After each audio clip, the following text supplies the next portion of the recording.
today still think that this story of the Lost Narrator is just an old pony tale. The Lost Narrator became a piece of history, and myth, and lore. She is a narrator of stories, and those who hear them are lost. Or maybe she narrates stories because she herself is lost. Hardly any pony remembers Curseword, the odd, lonely pony who left her hometown and never came back. She is a something, not a some pony. She's just fear and regret and dark bitterness masquerading as a do-gooding incarnate. She is a lost soul, but still, her fate is nothing compared to the loss of a beloved.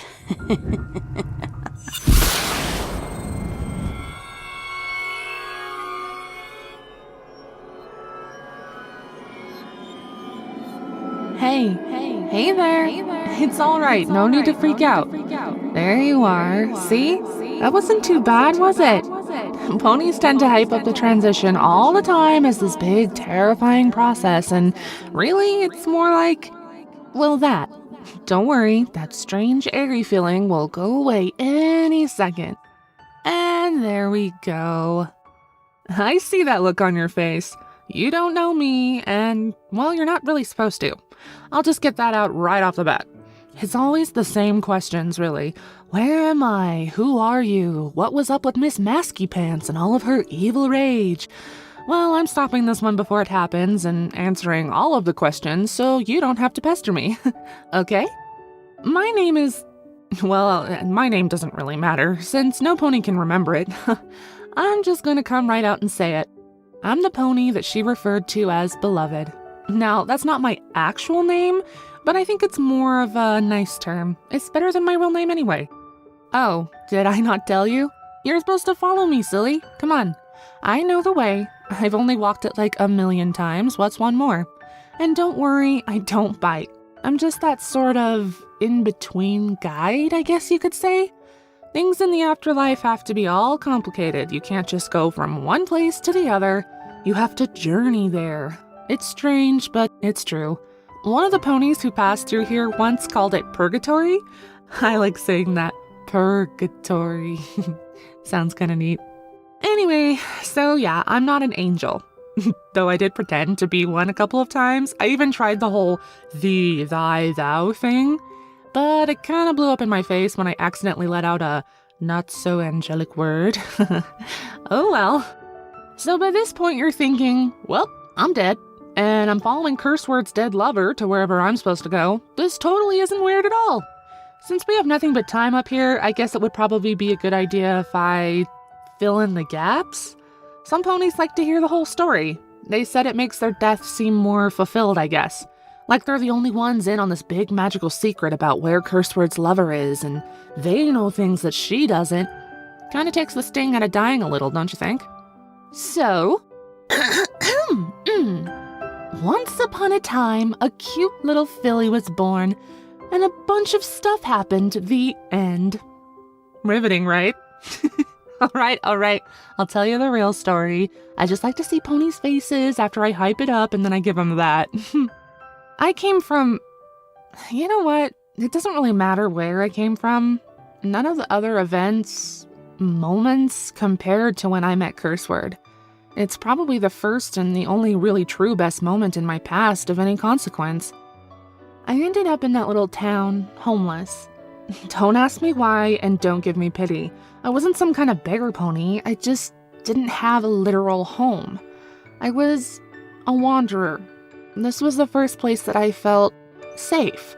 That little town had some real potential to be a home if I could just manage to get some work there. I searched all over for some kind of job, but as usual, I found myself gravitating towards bookstores and libraries. Oh, didn't you see my cutie mark? Yeah, I guess I was something of a writer. Doubt you'd know many of my stories, though. Eventually, I found the library, and I met the paradox of a pony that was the librarian. She never had a kind word to say to me, nor did a kind deed, outside of hiring me that day. You know, I'm not even sure why she did it, though I suspect that she had some kind of intern that couldn't take her attitude and left in a huff before I showed up. Either way, she was a real pain. But I was happy enough just to have somewhere to belong. Then I saw her. I know, that sounds really cliche, but you're dead and I'm cursed, so if that's not cliche, I don't know what is.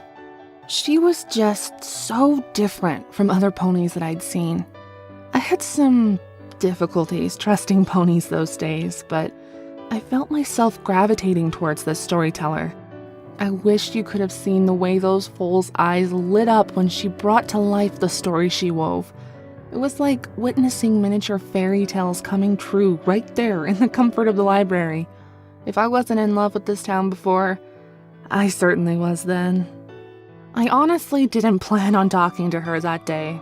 I was a little too shy to do so. Actually, a lot of shy. I had a hard time back then talking to other ponies in the library, or even just any ponies in general.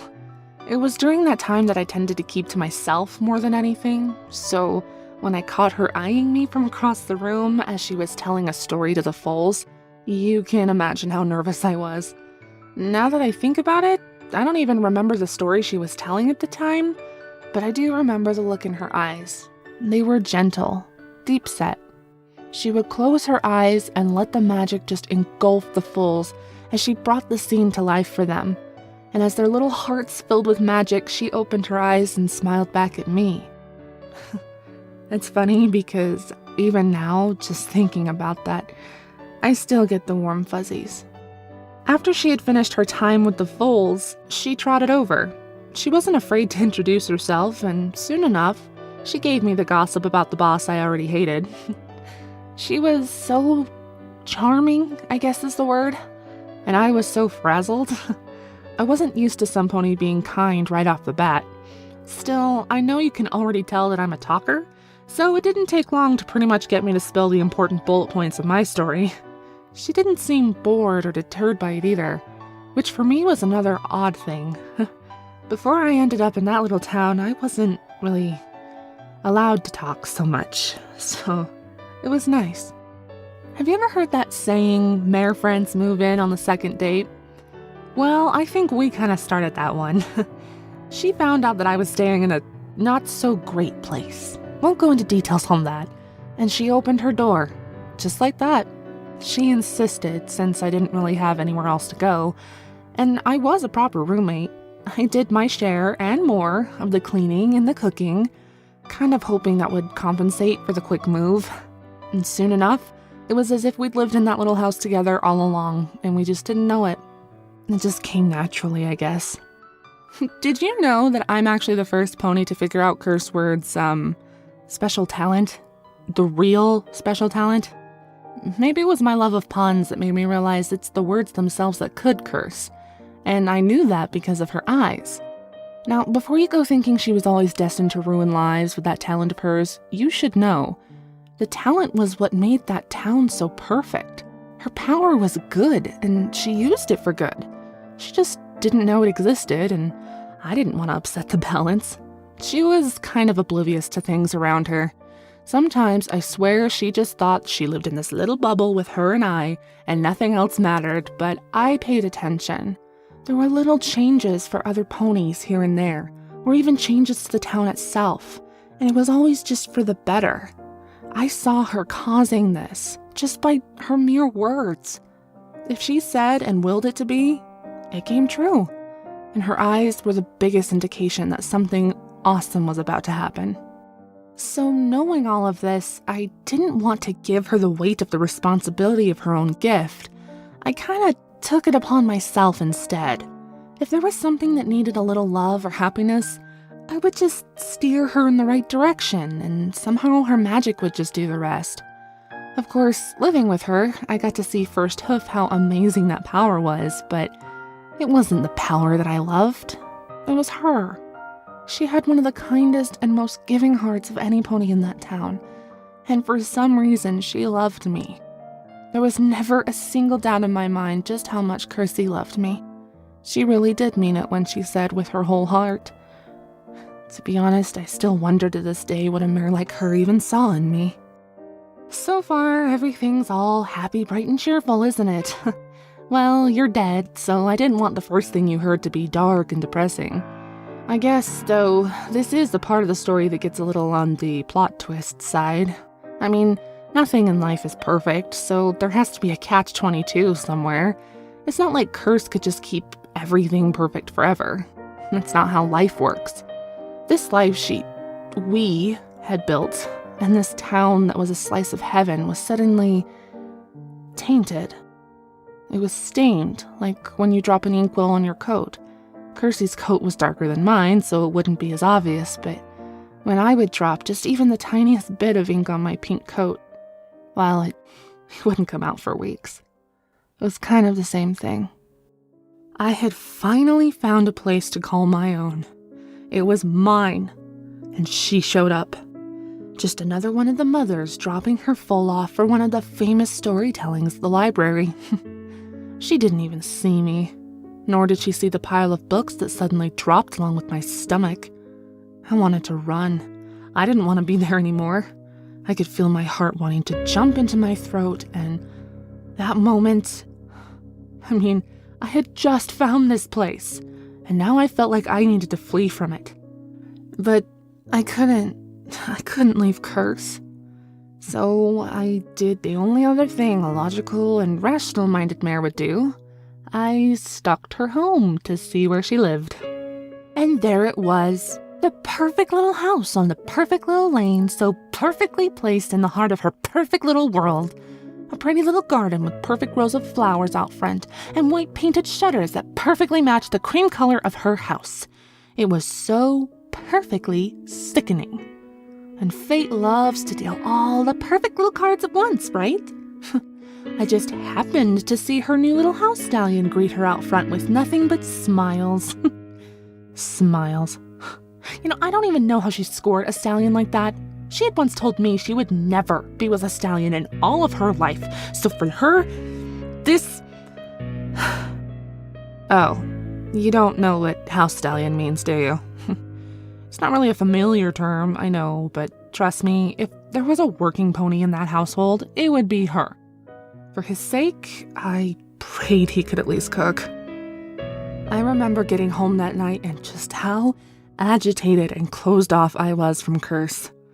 She couldn't figure out what was wrong with me, and it really took a toll on her. I kept trying to convince her that I was all right, and trying to force my brain to move on, but it just wouldn't. I thought I'd been healing, moving forward, that I was past all of this, but I wasn't. The thought of her just breathing the same air as me in that town made my stomach clench. I was running and hiding. I had done everything in my power to get away from that mare. And now that I'd been found, in a sense, all those fears just came crawling back like those black ink stains that never really fade away. I wanted that town to just be mine and Curse's. I didn't need her there, spreading like some black, cancerous being that I could never escape from. That night, Curse insisted on helping in some way. She hated seeing me so distraught and unnerved. It didn't help that I closed myself off to her about what was really wrong. I just kept repeating myself to her. There was nothing she could do. But even in saying that, she said she'd figure out a way. If that mare could move mountains for me, she would have. But in that moment, I realized there kind of was a way that she could help. You see, Curse's magic wasn't always for good. Well, obviously. Her moods often reflected mine. If I'd had a horrible nightmare or something and I closed myself off to her, it would dishearten her. My moods always seemed to spread onto her, no matter how hard I tried to keep her away from my thoughts and emotions. This would usually leave her in a pretty sour mood. The first time I can remember it actually happening, she was trying to cross the road towards the library, and this wagon ran past us, nearly trampling her and I both. I remember she screamed at the stallion pulling the wagon. "You almost hit us, you prick! I hope you crash that thing!" I do a pretty good curse word impression, don't you think? It was then that her eyes did that shimmer thing, and I knew that this meant trouble. I don't think the stallion heard her over the rumble of his wheels, but once Curse was in the library, the wagon actually did crash. I watched it go straight into a ravine. The poor stallion's possessions were scattered to the wind. He was okay, but I was shocked, to say the least.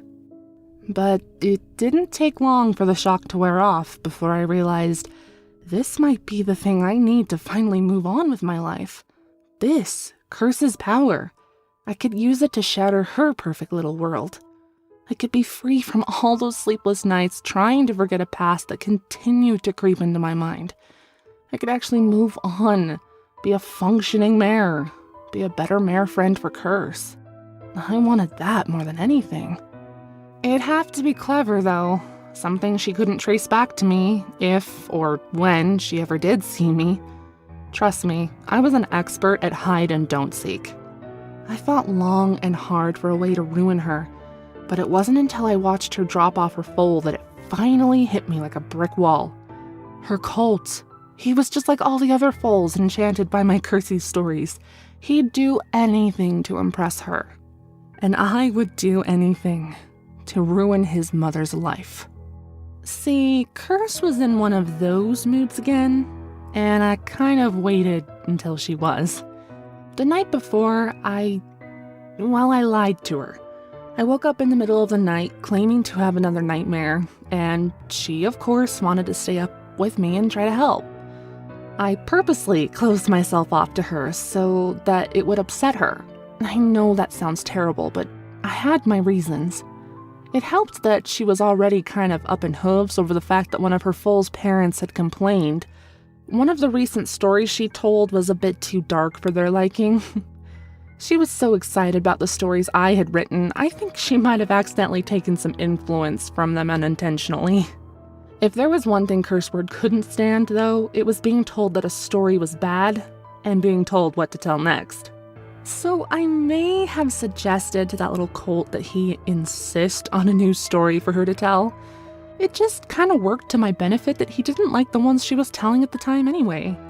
And I also may have told him to use colorful language that he'd heard her use a few times when she thought she was out of earshot. I mean, come on, her name is Curseword. To some degree, I thought she might get a good laugh out of that. On a good day. But this wasn't a good day. So instead, she snapped. The way she glared at that little colt. Her eyes have never been that bright before. They almost glowed a fiery red, so much that the little colt could have just burst into flames at that moment. I'd never seen her that angry before. I know Curse. Even though she threatened him with his mother and soap, she would have ripped into that child. But it was all worth it to me at the time. I didn't care. I wanted to ensure that I got results. Later that night, I made Curse dinner and I tried my best to comfort her, but it was kind of hard to do based on the fact that I was over the moon. It was just a matter of time now. I could imagine the next day hearing from the locals that the little colt had broken his foreleg or something. Anything to shatter that perfect little world of hers. I wanted to relish in her agony. And I did. That night, I was pretending to be sleeping. I finally heard the scream, the one that I had been waiting to hear since I planned this.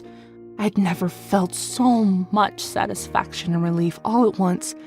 I heard her panicked, terrified wails echo through the town.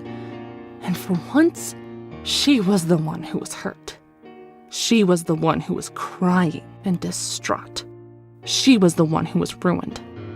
But then I heard that little colt scream. It hit me. His high, piercing screams I still can't seem to forget to this day. Why was he screaming? What exactly had Curse's power done? Something had happened and I caused this. I'd have given anything to take it back.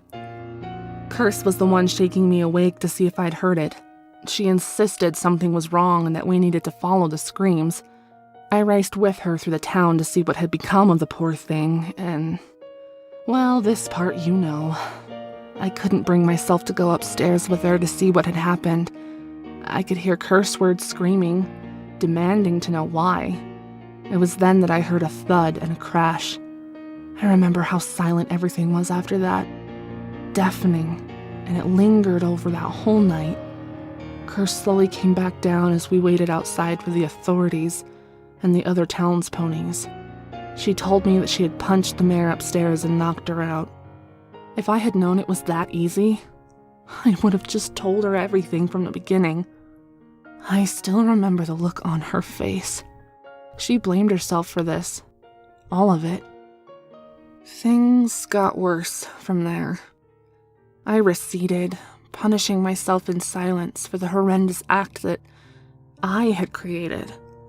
It was all my fault, and I couldn't bring myself to tell Curse.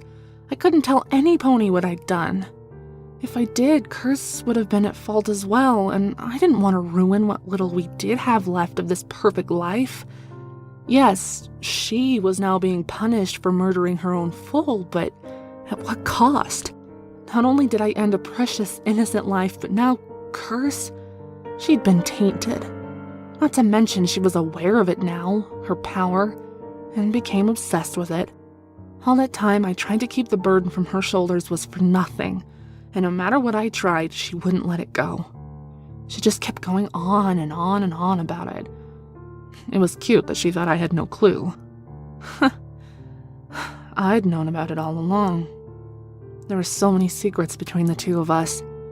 It seemed so perfect on the outside, but deep down we held on to these stupid secrets because we thought it would hurt one another if we knew the truth.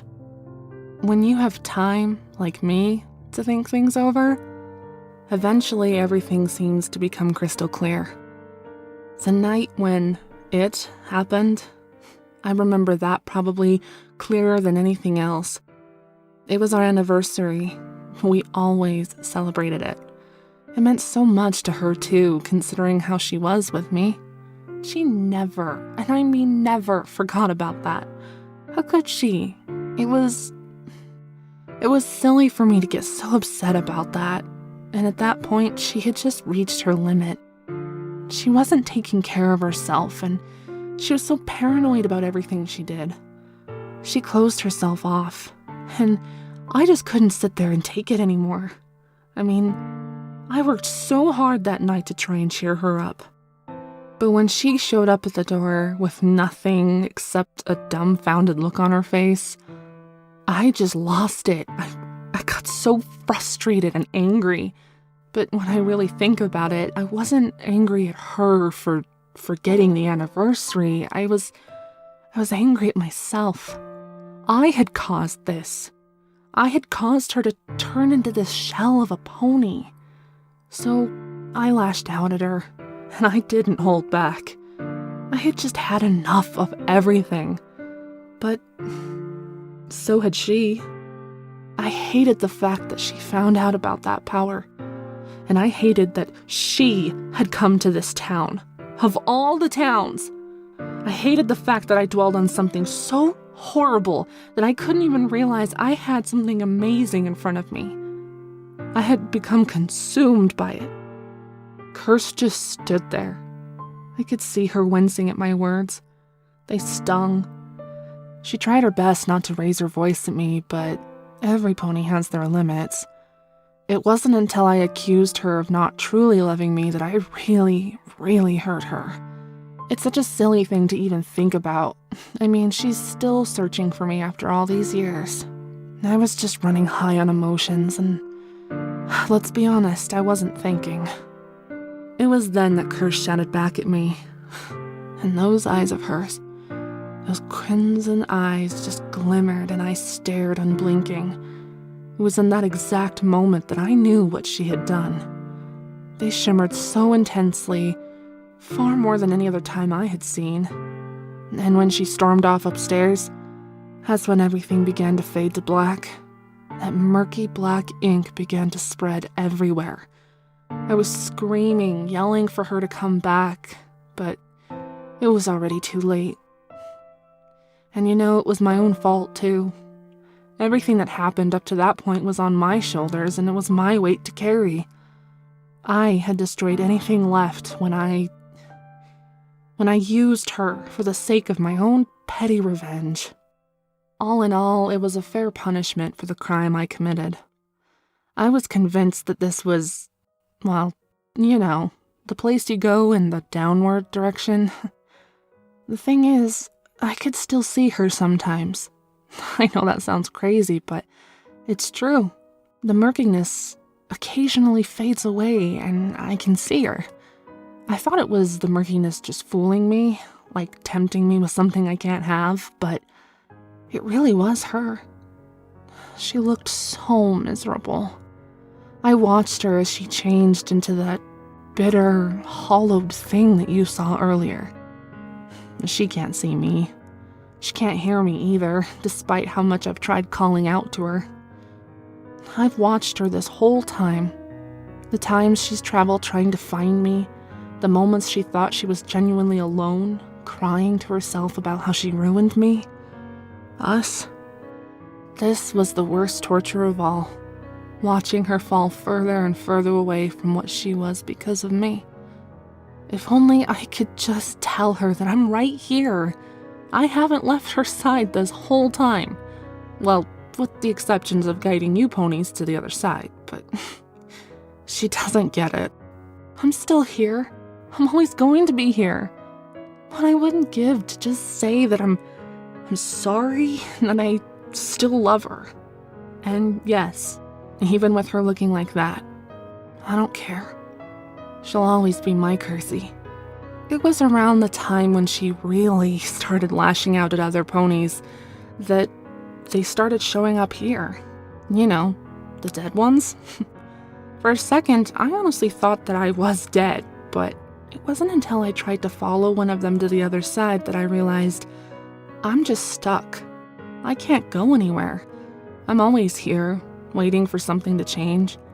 Maybe she needs to do something on her end, or maybe there's something on mine. Either way, I'm not able to leave this black murkiness. But you know what? Being a downer doesn't get a pony anywhere. So I have to believe that there's a way for me to get out somehow. I guess you could say I still have some kind of hope. Not much of it, mind you. But still. And it was apparent very quickly that this place doesn't work the same as Equestria. Time doesn't mean anything here. I met pony number 711, and he was born 300 years apart from you, number 712. Oh, don't bother me with your name. I won't remember it anyway. Still, I did get to see Curse's regression on a fairly time-correct scale, and it broke my heart every time. But she's become this broken husk of what she was, wearing that stupid mask and just hurting all of those ponies. Part of me even wonders if she feels remorse anymore, like she's been consumed with sorrow. I don't think she knows right from wrong, or even cares. I knew there was no going back when she killed that first group of travelers. All she wanted to do was relive those good years, but of course they weren't going to have any of that. You know, she doesn't even try to tell them stories like that anymore. The nice ones of memories of her and I. It's always just grim and death now. I miss the stories brought to life, not just by magic with her horn, but by the magic inside all of us.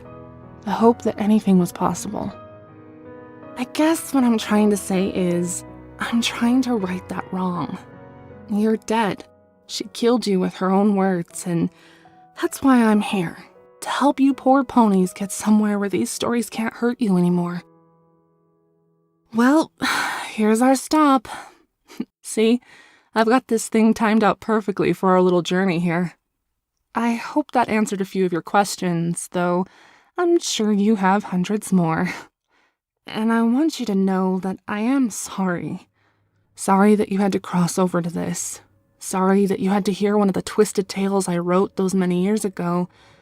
And sorry that, well, that I lied.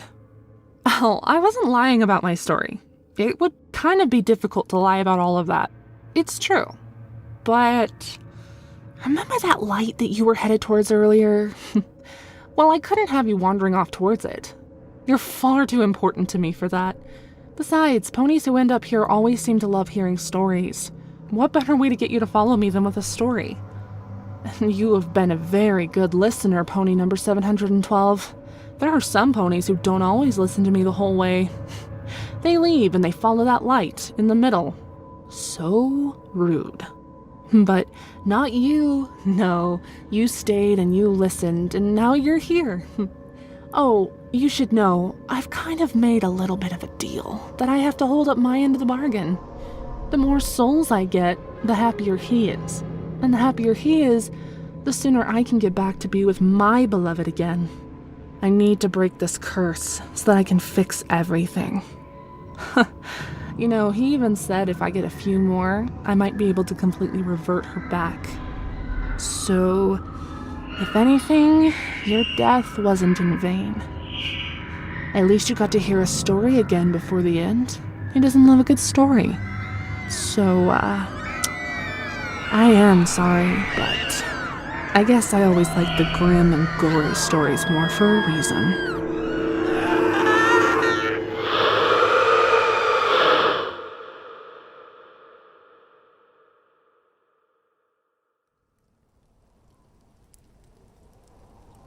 Blood and viscera.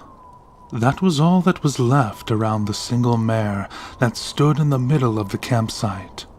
Her head hung low as she trembled silently. The only movement within sight came from the fiery embers that dimly lit the surroundings. Broken bodies had created a bloodbath, staining the ground with their tattered remains. The stench of gore filled her nostrils as she took slow, steady breaths. She lifted her head slightly, watching the fire intently with her glowing, crimson eyes.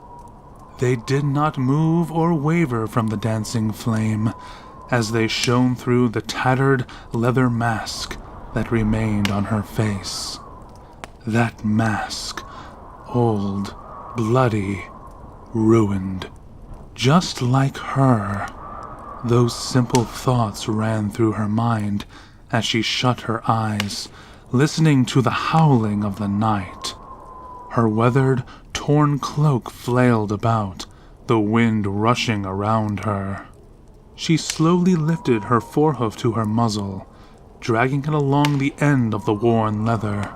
The stitching held together the opening of where her mouth would be, sealing it completely.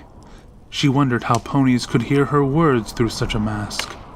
Things like that didn't matter anymore. Nothing did. All that mattered was that she was alone.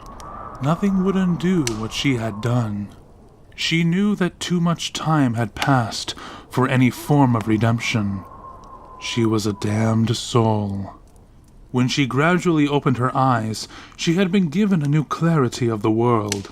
No longer was it shrouded in darkness, nor did she have a limited point of view. She glanced down and realized something was in her hoof. That wretched piece of cloth laid in the center of her hoof. Empty eye sockets staring back at her as she regarded it, dumbfounded. She took her forehoof and ran it along her bare muzzle. She could feel the wind brushing gently over her cheeks as tears began to fall from her yellow, crimson eyes. As she began to sob harder, a ghostly figure of a pink mare stood before her, a sad expression upon her face. Soon, Kersey. I will find you. I promise. The mare whispered to herself as she watched her beloved shout to the heavens, demanding an answer as to where her magpie was.